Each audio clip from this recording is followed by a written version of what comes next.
am presenting this talk today with my co-speaker Satish, and we will be talking about the code vulnerabilities today. We have our talk called as exploiting code vulnerabilities, triggering denial of service attacks in popular softwares.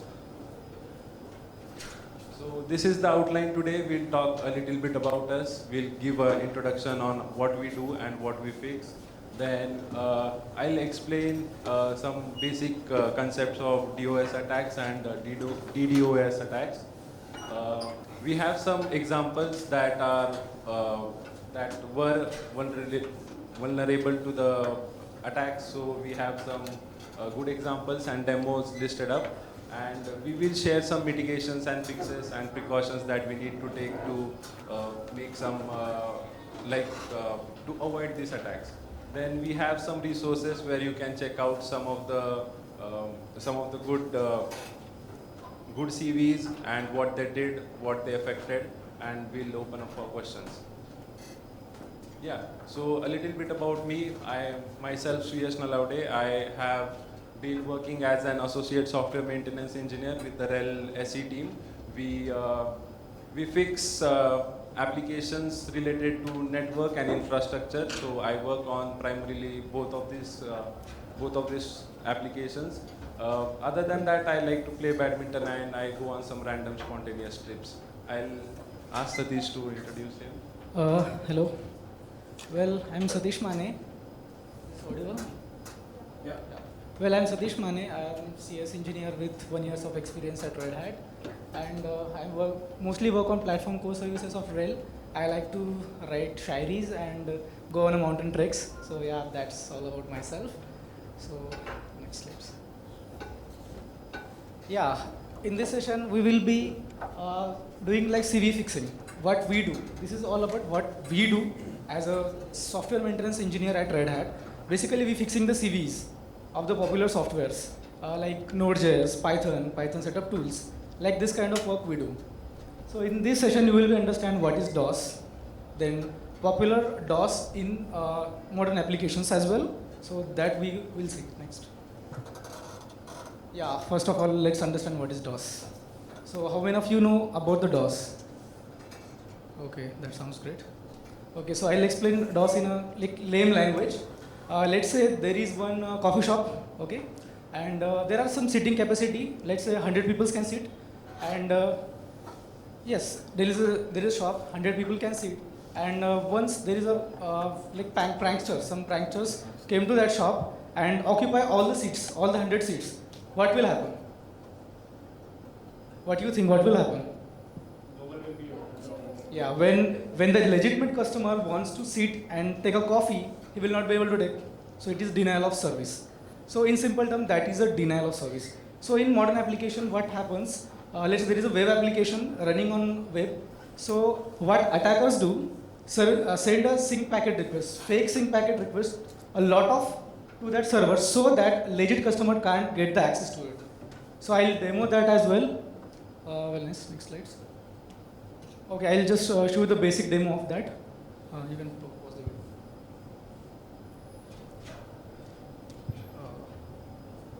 This is visible? Terminal? Okay.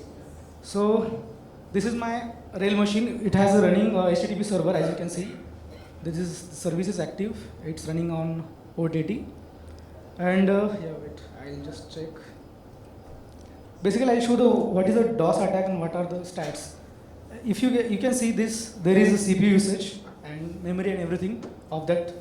So I'll just launch an attack. This is a Kali machine, this is my attacker machine, and this is the server which I'm running, HTTP. So let's check this.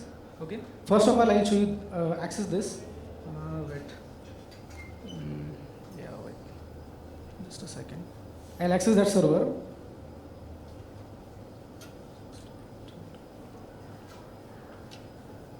So on this IP address, my server is running. Okay. So as you can see, I can access server quickly. Let's check the ping. Okay. Just focus on this thing, which is 100 microseconds. It will take 100 microseconds to load right now. Okay. So it's 12 microseconds. Just focus on this. How much time it takes to refresh the page. it's under 20 microseconds, right? Let's launch the attack. And let's see what happens. So I'll launch the flood attack. Okay, attack has started. Okay, see this. 100% CPU usage, a lot of memory consumption. Okay, so let's see now, refresh the page and let's see what happens. See, it's 304, 36.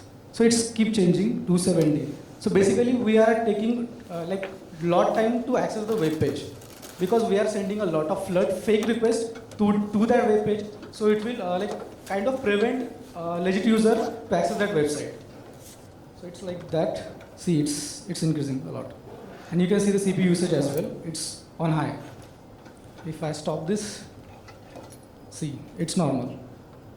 And if now I do the refresh, so it's under 20 only. So that's all about DDoS. This is like basic idea how the DDoS works.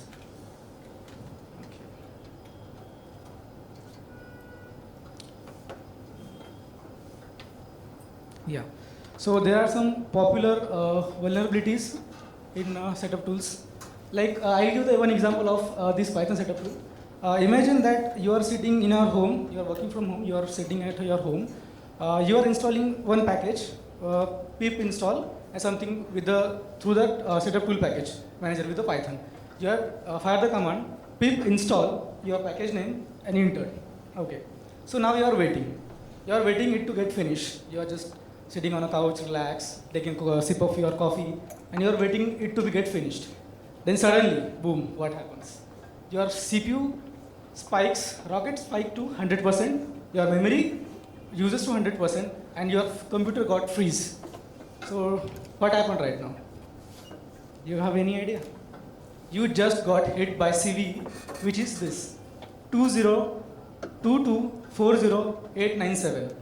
This is a CV. This basically what it does when we fire the command pip install. So there is one utility which is setup tool. So setup tool do download that package and install. But what attacker can do, attacker can trick that code and send a malicious code through that, so your system get access. So it's scary. So like same with Node.js and Ruby as well. This kind of scenario we fix this kind of scenario. So right now it's completely safe because we have patched that and it's fixed right now, so no need to worry about that. But if you want to take care of it, just always update your system with the trusted sources. Always update your system with the trusted sources. Please do not use untrusted sources. If you are not 100% sure whether that source is correct or not, please don't update that. And keep the system updated. Yeah, next slide. I'll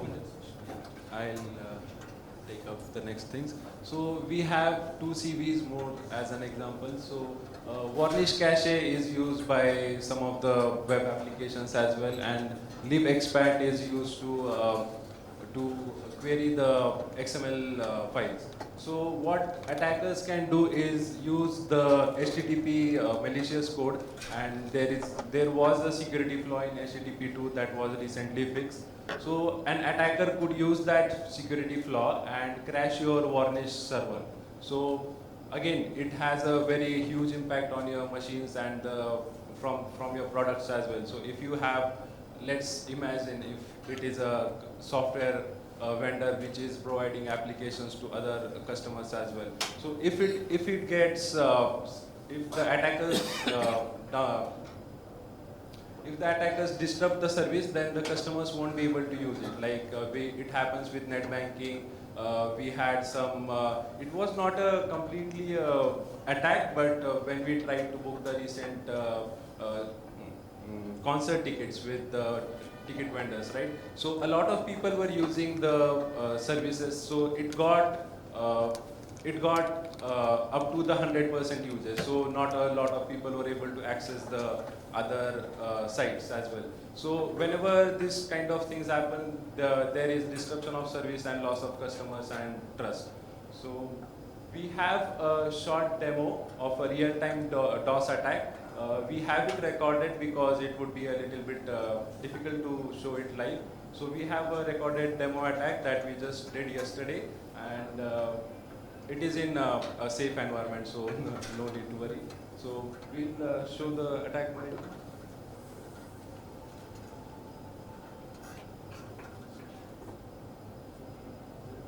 And full screen.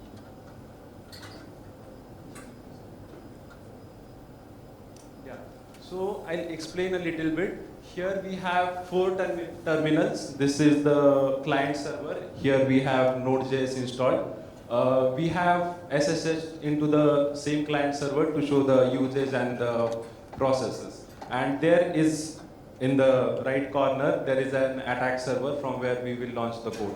So going ahead, I'll show you the script. So we have a very simple HTTP node server here. It is running on the local host 7777. So that is the port that we have open for the attack. And it is a very simple node server, nothing fancy. It is on HTTP itself. It's not HTTPS because it would be a little bit difficult to set it up. So here we can see that it is accessible. Although there is an error, but it is because of the SSL certificate, like curl uses HTTPS and we have a HTTP server. So it is currently running. Here we will check the process. It is, the second one is Node and the script that we just started, Node server.js. It is currently running.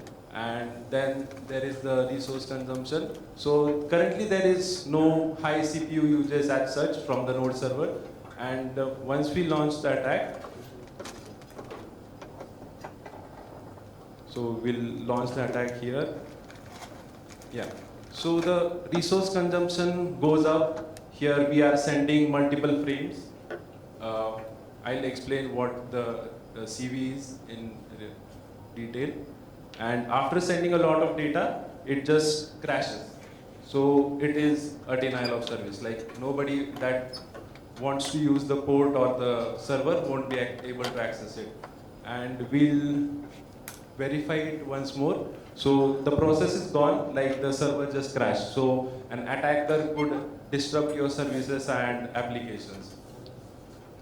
Yeah, so in detail.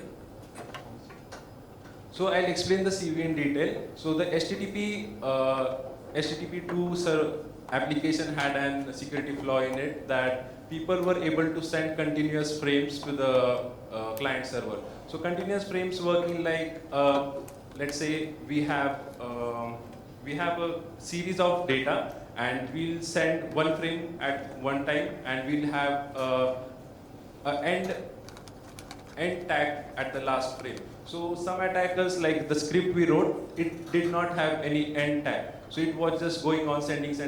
And this server was not able to handle it. So it just, at the end, it just crashed down.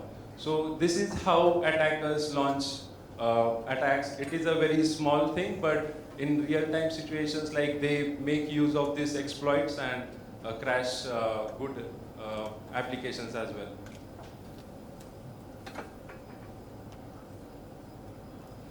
So moving ahead.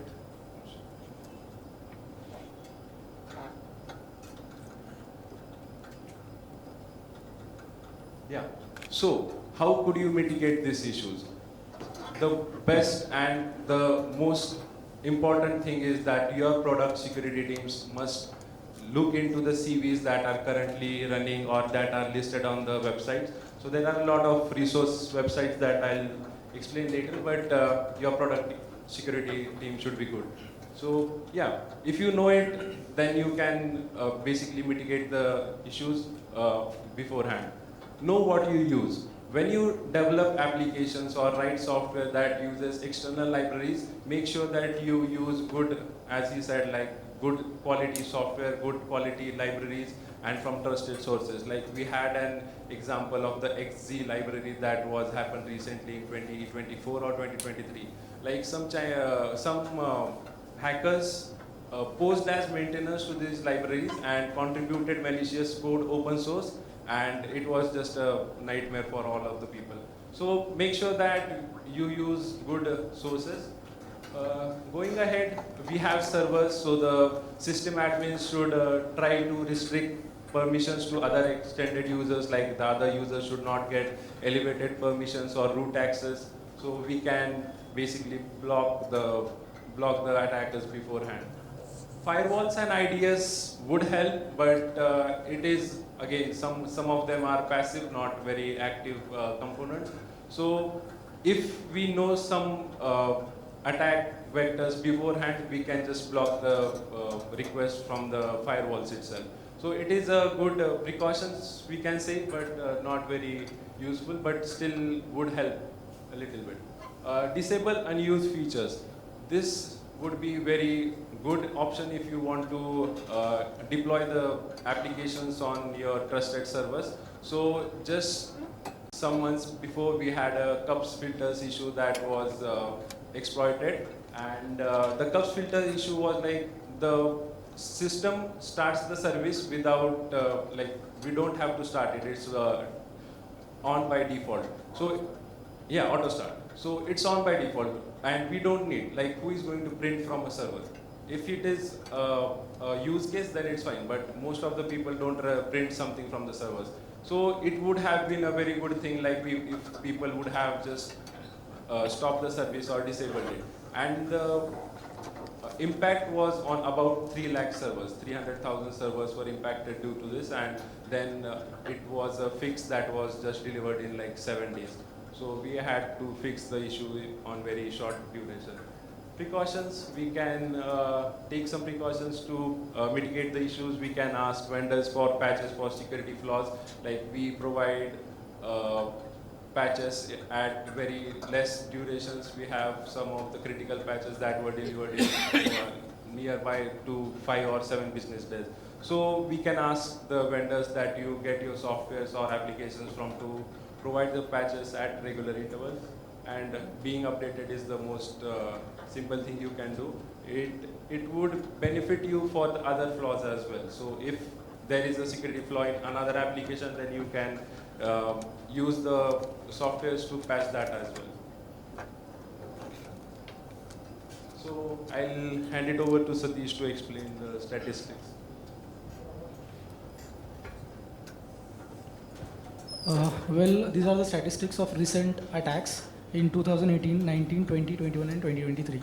So as you can see, these are the timelines, and these are the millions of attacks happens during these years. So basically, this is like a rough idea how DDoS is taking. Like it's raising a lot, just because of we don't want to update our software every time. So we have to keep that in mind. If there is an update, if the company gives an update, it means something. So we have to update the software. So it's like that only. Yeah, next slide. Okay, I'll hand it over to Suyash for that. So these are some of the resources, like we have just listed what we have demonstrated today. But the websites are in generic, like the NVD website is very good, like it is maintained by the United States government. So they have a lot of in-detail explanations for multiple CVs, and they list all the CVs that are currently in the software industry. So they list out, and there is also cv.org, there is Mitre, so we can use that as well. Yeah, so that was it. We are open for questions.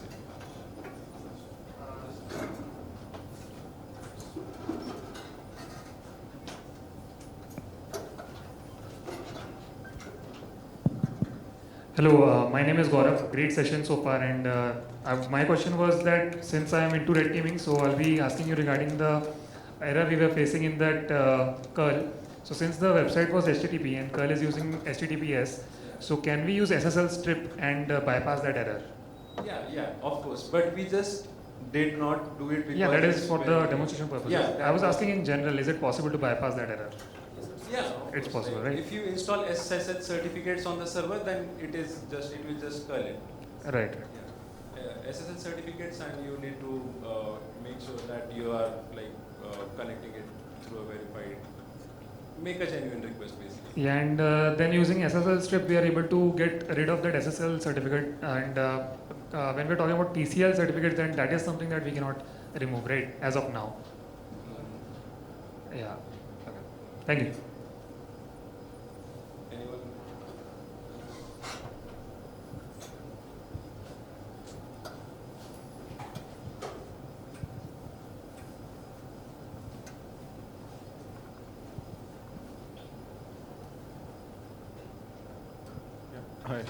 It was a great session. And the question is that as developers, what things you should keep in mind to avoid these scenarios where DOS does not take place and your code is error prone or So, it's secure? yeah, to basically answer in simple terms, we cannot do that. Like, there would be some exploit, there would be some bug, there would be some issue in some of the code. So we just have to make sure that we keep it patching, keep patching it. Keep updating this one. Keep Because patching. whenever company release, it's released with the fixes. So just keep updating that. And one thing you can keep in mind, whenever developer develops that, so developer should keep that in mind that any tag, when you start the tag, it should be end. If it is not end, it can be like running in a loop. So that one thing developer can keep in mind whenever they have opened the tag, make sure that you have closed the tag properly. That you can do. Basically, just try and catch errors. So if the attack is going, like if you are getting too many requests, like just stop the connections. So it would be a basic mitigation step, but it would sometimes also cause the genuine users to not access the content. Okay, thank you.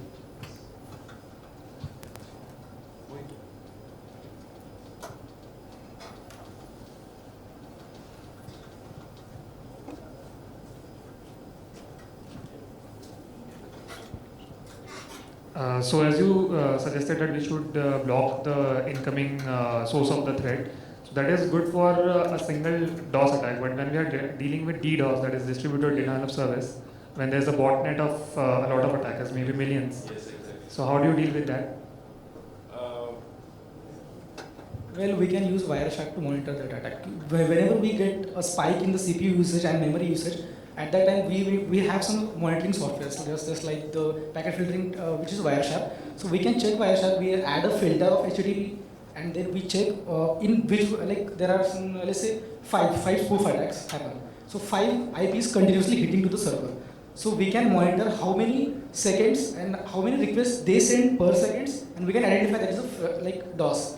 So that's the one way we can mitigate that and block this particular IPs so that we can, for time being, we can handle that. It's not completely fixed, but we can handle that for the time being. Yeah. That comes under business continuity for that time. Yeah, yes, exactly. So is there any way to automate it? Because if you're doing it manually, you cannot find each and every one of them. Exactly. So there are companies that build software for the exact specific purpose. Like I used to work with some of them. I used to work at one. So they build a application that monitors the packets. Like they have deep inspection packet technology. Like it is something they call it. So what they do is they look into the packet. They look into the headers. Like they look into the data that they are sending. It is a monitoring device. Like it cannot do it anything by itself, but it would basically show you a trigger warning or something like that. And any suggestions for red teamers who would want to bypass this?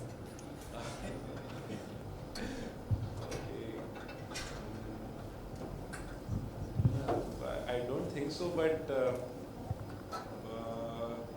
like bypass the application. The security, yeah. I can't say anything on that. That would be a. We can't say anything. All right. Thank you. Yes, thank you. We'll be in legal trouble. So, anyone else? Two of them. Hello. So, on the point that you made, like I think another thing that we can use, it's microservice. By microservice, we can reroute the traffic to different systems. Yeah. Now, Yeah. I think that can also be used if we face any DDoS attack, like the STO services and other services that. Yes, of course. Yeah, of course. Yes. So, there are teams that do this, like the scaling team. So, if something is on attack, they will just bring up new servers. So,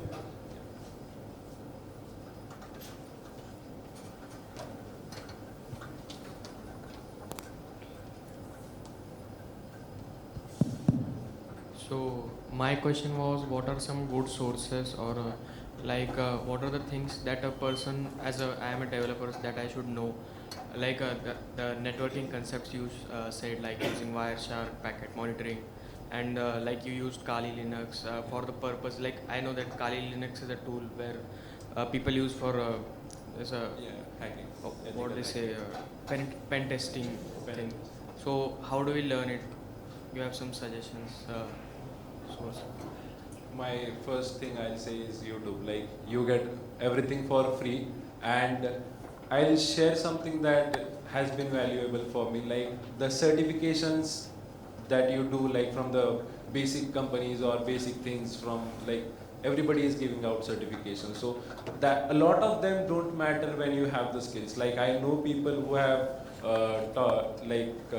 learned things from YouTube and got into good companies. So YouTube would be the best option, and then you can search for other courses as well. Like Udemy is there. We have security certifications as well with Red Hat. So there's that. Thank you. Well, adding to that, if you want to really learn about the networking and penetration testing, you can go with CCNA and CCNP. Apart from that, there is also CEH, which is Certified Ethical Hacking course. So you can get that course and learn like how Kali works. There are tons of tools in the Kali for different purposes. So you can use you will learn every tool in CEH. So you can take CEH course or like CCNA and CCNP for your like best network practices. So yeah. Thank you.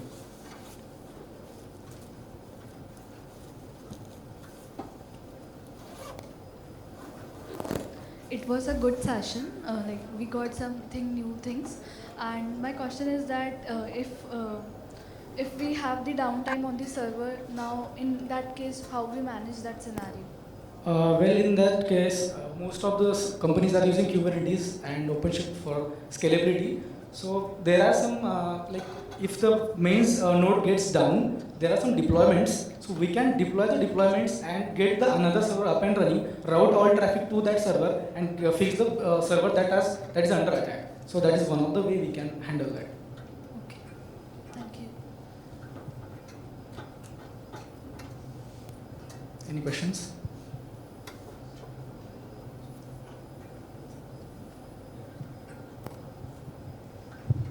So I'll just say thank you for attending, and thank you.